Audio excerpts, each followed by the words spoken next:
कि हम भी एक आर्मी मैन हैं, पूर्व में सेना में हमने सेवा दी है, देश के लिए हमने खुद के अपने शरीर पे गोलियां भी खाई हैं देश की रक्षा करने के लिए, तिरंगा का सम्मान रखने के लिए।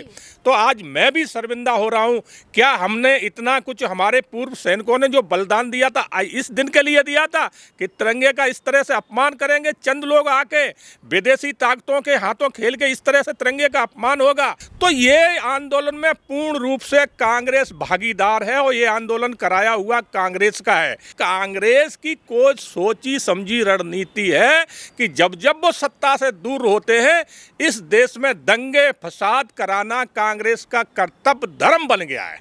सर, जो कल दिल्ली में पूरा मंजर हुआ, पूरे देश ने देखा, किस तरीके से देखते हैं कि जो वहाँ पे उपद्रवी थे उन्होंने देश का तिरंगा हटाकर अपना झंडा लगा दिया, किस तरीके से देखते हैं आप इन सब चीज़ों?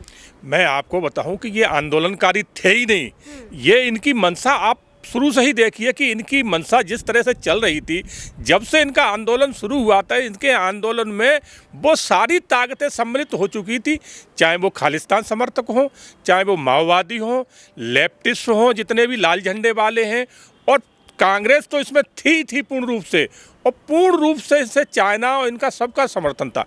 एक दिन का इस आंदोलन का खर्चा 3 से 4 करोड़ रुपए पर डे का है, और ये खर्चा आप सोचिए कहाँ किसान कर रहे थे? नहीं कर रहे थे। तो ये जो इनके पीछे जो ताकतें थी उनकी पूरी मंशा थी कि गणतंत्र दिवस किसी तरह से इनके गणतंत्र दिवस में व्यवधान फैलाना है और अंतर्राष्ट्रीय लेवल पे एक ये मैसेज देना है कि भारत में सब कुछ ठीक नहीं चल रहा है, भारत में सरकार जो है ना स्थिर नहीं है, वहाँ माहौल ठीक नहीं है। ये मकसद था उनका, और उन्होंने अपने मकसद में वो ताकतें कल पूरी हो गई। यहाँ थोड़ी बहुत कमजोरियाँ हमारी सरकार की भी रही कि इनके ऊपर किसान समझ के इतना जो विश्वास कर लिया वो नहीं करना चाहिए था। सरकार ने ये समझा कि किसान है, चलो ठीक है, इनकी मांगें मानते हैं, मगर सोच विचार के करना चाहिए। डे 1 से ही पता चल रहा था कि यहाँ पर किसान का मुखौटा पहन के जो बैठे हैं वो विदेशी ताकतें हैं, किसान नहीं है। सर, योगेंद्र यादव, राकेश टिकैत जैसे लोग जो लीड कर रहे थे कल, वो किसान आंदोलनकारियों ने जो मार्च निकाली, जो भी हुआ, वो सब लोग कहीं छुपे हुए थे। कल के दिन वो लोग जो है सामने आते नहीं दिखाई दिए। मैं आपको कहना चाहूँगा, किसान नेता जितने भी हैं, ये किसान नेता के नाम का मुखौटा पहने हैं, ये नेता नहीं है, ये विदेशी ताकतों के बिके हाथों दलाल हैं, और इनके पास करोड़ों रुपए पहुंचा है। एक पे नहीं, जितने ये नेता बन के बैठे हैं इन्होंने करोड़ों रुपए विदेशी ताकतों से लिया है, और ये जो दिल्ली में कराया गया है ये सब इनकी चाल थी, सोची समझी इनकी विचारधारा थी, और उसी के तहत ये जो कल जो है ना गणतंत्र दिवस में इस तरह का व्यवधान फैलाया गया है, हमारे तिरंगे का अपमान हुआ है। हम सोच रहे हैं कि हम भी एक आर्मी मैन हैं, पूर्व में सेना में हमने सेवा दी है, देश के लिए हमने खुद के अपने शरीर पे गोलियां भी खाई हैं देश की रक्षा करने के लिए, तिरंगा का सम्मान रखने के लिए। तो आज मैं भी शर्मिंदा हो रहा हूं, क्या हमने इतना कुछ हमारे पूर्व सैनिकों ने जो बलिदान दिया था इस दिन के लिए दिया था कि तिरंगे का इस तरह से अपमान करेंगे, चंद लोग आके विदेशी ताकतों के हाथों खेल के इस तरह से तिरंगे का अपमान होगा? कल वो सब कुछ हो चुका है। अब ये है ना, जो नेता बन के बैठे हैं इनकी जगह जेल है। ये किसान नेता नहीं हो सकते, ये विदेशी ताकतों के हाथ बिके हुए लोग हैं और इनके पास करोड़ों रुपए पहुंच चुका है, इसलिए ये कर रहे हैं। सर, जिस तरह से कांग्रेस पहले जिस तरह से खुलकर समर्थन में सामने आ रही थी, अब जान मान की जिस तरह से हानि हुई है, पुलिसकर्मी 300 से ज़्यादा पुलिसकर्मी जो है घायल हुए हैं, कई पुलिसकर्मियों को खाई में कूदना पड़ा जो लाल किले के बॉर्डर पर बनी हुई है, क्या आप कांग्रेस इसके लिए जवाबदेही बनेगी? कांग्रेस ने तो कभी कोई जवाबदारी ली नहीं है। कांग्रेस तो एक गद्दार पार्टी है, वो क्या जवाबदारी लेगी? ये तो किया दिया ही कांग्रेस का है। आप सोचिए, जब आंदोलन ही पंजाब से चला है, पंजाब में सरकार कांग्रेस की है, इन्होंने क्यों नहीं उसके ऊपर रोक लगाई? और कांग्रेस तो राहुल गांधी उनके साथ में बिल्कुल खड़े हैं, उसमें कांग्रेस के पूरा जो है ना फंडिंग हो रही कांग्रेस की तरफ से। तो ये कांग्रेस इस देश से में सबसे बड़ी गद्दार पार्टी है। आज से नहीं लेके जब से देश आज़ाद हुआ है, नेहरू जी ने उस टाइम क्या किया था, जिस संविधान को बनाने वाले समिति, और समिति के जो है ना बाबा राव भीमराव अंबेडकर उसमें थे, उनको नहीं इन्होंने जीने दिया था। लास्ट में उन्होंने कांग्रेस से इस्तीफा दिया था। एक तरफ ये कहते हैं कि हम बाबा साहब के संविधान को मान के चलते हैं और दूसरी तरफ उसी संविधान का ये अपमान करते हैं। उसी संविधान के तहत ये कांग्रेस जो बिल हैं, 3 बिल लाए गए जो किसान हित के बिल थे, इनमें कहीं कोई कमी नहीं थी, और आप उसी संविधान में जो बनाए गए बिल का अपमान कर रहे हैं। आप तो कांग्रेस की कोई सोची समझी रणनीति है कि जब जब वो सत्ता से दूर होते हैं, इस देश में दंगे फसाद कराना कांग्रेस का कर्तव्य धर्म बन गया है। मैं आपको और कांग्रेस के थोड़ा सा मैं पीछे ले चलना चाहूँगा। कांग्रेस जब जब सत्ता से दूर हुई है, आप अभी से नहीं, सन 70 के दशक से देख लें आप, उस टाइम भी कांग्रेस ने क्या हालत करा था देश का। देश में इमरजेंसी लगवाई थी, देश में मीडिया की बिल्कुल पत्रकारिता की आज़ादी भंग कर दी थी। अगर कोई बोलता भी था जेल में डाल दिया जाता था।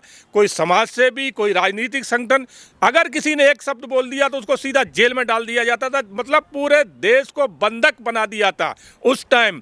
तो अब फिर जो है ना कांग्रेस सत्ता से बाहर है, तो ये सारे खेल खेलने के लिए कांग्रेस शुरू से ही नए नए हथकंडे अपना रही है। आपको मैं थोड़ा सा ज़्यादा नहीं, 1 साल पीछे लेके चलूँगा। पिछले बार जब मोदी सरकार ने कुछ कानून, बहुत अच्छे कानून लेके आई, जिस तरह से CAA था, धारा 370 जो जम्मू कश्मीर से हटाया गया, तो इस तरह के जब कानून अच्छे आए तो कांग्रेस को लगा कि ये तो देश में बहुत अच्छे कानून सरकार लाने लगी, अगले बार हमें फिर कोई नहीं पूछेगा। तो सोनिया गांधी ने एक रैली करी थी रामलीला मैदान से, और उसमें खुलेआम उन्होंने कहा था कि अब जो है ना घर से बाहर निकलना पड़ेगा और अब कुछ करना पड़ेगा, ऐसे बात नहीं बनेगी। दूसरे ही दिन से शाहीन बाग बैठ गया था, और शाहीन बाग के जो नेता वहाँ पहुँच रहे थे उनमें एक मणिशंकर अय्यर थे, जो कहाँ पहुँचे, जाके सीधे पाकिस्तान पहुँचे। पाकिस्तान से उन्होंने दिशा निर्देश लिए और शाहीन बाग आके शाहीन बाग वालों को बताने लगे कि इस तरह से आंदोलन लेके चलना है। तो ये आंदोलन में पूर्ण रूप से कांग्रेस भागीदार है और ये आंदोलन कराया हुआ कांग्रेस का है। और एक बात आपको कहना चाहूँगा कि अगर कांग्रेस को इतनी ही किसानों की हमदर्द है, तो आप पंजाब में आपकी सरकार है कांग्रेस की, मुख्यमंत्री आपका है, तो ये कानून तो आपका मुख्यमंत्री पास कर चुका है, फिर उसका विरोध क्यों नहीं किया आपने? पंजाब सरकार का विरोध क्यों नहीं किया? आप दिल्ली में विरोध करने आ रहे हैं, इसका मतलब आपकी मंशा ठीक नहीं है। आप जो है ना दिल्ली को बंधक बना के 2 महीने से बैठे हो, आपने पंजाब को बंधक क्यों नहीं बनाया? क्योंकि वहाँ आपकी सरकार है और आपकी सरकार तो कानून भी पास कर चुकी है। तो ये कांग्रेस की रणनीति है। विदेशी ताकतों के साथ मिलकर कांग्रेस इस देश को जो है ना नीचा दिखाना चाह रही है। देश के कानून को नहीं मान रहे ये लोग, देश के संविधान को नहीं मान रहे, देश की न्यायपालिका को ये लोग नहीं मान रहे। तो ये बहुत बड़ी षड्यंत्र चल रहा है इस देश को जो है ना नीचे गिराने के लिए, देश के संविधान को गिराने के लिए, देश की न्यायपालिका को। तो इसके ऊपर विचार करना पड़ेगा। सर, जिस तरह से तिरंगे को हटाकर अपना जो है झंडा लगा दिया गया, तिरंगे का सम्मान नहीं किया गया, और जो हमारे शहीद है हालांकि उनका भी जो है लिहाज नहीं रखा गया। किस तरीके से देखते हैं? ये किसान तो नहीं है, सबके सामने आ चुका है, लेकिन ये आंदोलनकारी जो थे इस देश का भी सम्मान ना रख पाए। ये जो कल हुआ है बहुत ही शर्मनाक घटना है। ये जो कहना चाहिए तो हमारे इतिहास के लिए एक ये बहुत ही बदनुमा काला धब्बा है, क्योंकि 26 जनवरी हमारा देश का वो पर्व है जो हमारे सूरवीर, हमारे पूर्व के जो शहीद हैं उनकी याद में मनाया जाता है। हमारी देश की ताकत जो है ना अपनी उभर के दिखाने के उसके लिए मनाया जाता है। तो ये 26 गणतंत्र दिवस का हमारा पर्व छोटा पूरा नहीं है, इसको पूरा वर्ल्ड देखता है। और उस दिन को इन्होंने खास करके चुना है, और उस दिन इस तरह का जो तांडव दिल्ली में मचाया गया है, ये हिंदुस्तान के लिए बहुत ही बदनुमा धब्बा कहेंगे। जी सर, राकेश टिकैत की बात कर लेते हैं। राकेश टिकैत जो है किसान आंदोलन का नेतृत्व कर रहे थे। उनकी एक वीडियो सामने आई जिसमें उन्होंने कहा है झंडे के साथ डंडे का भी इस्तेमाल किया जाए और वो सब भी ले आइए। इस तरह की चीज़ों का इस्तेमाल करना और उनको लीड करना इस तरीके से कितना सही है, क्या कहें? राकेश टिकैत हों या अन्य किसान नेता हों, मैंने पहले भी कहा ये सब बिके हुए हैं, विदेशी पैसा इनके पास आ रहा है। राकेश टिकैत का आपने देखा होगा, जब आंदोलन में आए थे तब देखिए शक्ल और हाथ देखिए, उनके चेहरे पे चमक ही अलग बढ़ गई है। उनके तो पहनाव बदल गया, उनका तो सर में बांधने वाला पटका कभी ग्रीन हो जाता है, कभी वो दूसरे कलर का हो जाता है। तो ये खेल जो है ना, राकेश टिकैत जो किसान नेता बन के बैठे, बिल्कुल कोई नेता एता नहीं है।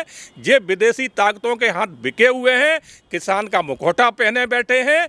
इन्हें किसान से कोई लेना देना नहीं। अगर ये सत्य हितैषी किसान होते तो ये जरूर कहते हैं कि किसान बिल में जो जो कमियां हैं हम उनको दूर करवाएंगे और किसानों को जो है ना, दिल्ली को बंधक बना रखा है उससे मुक्त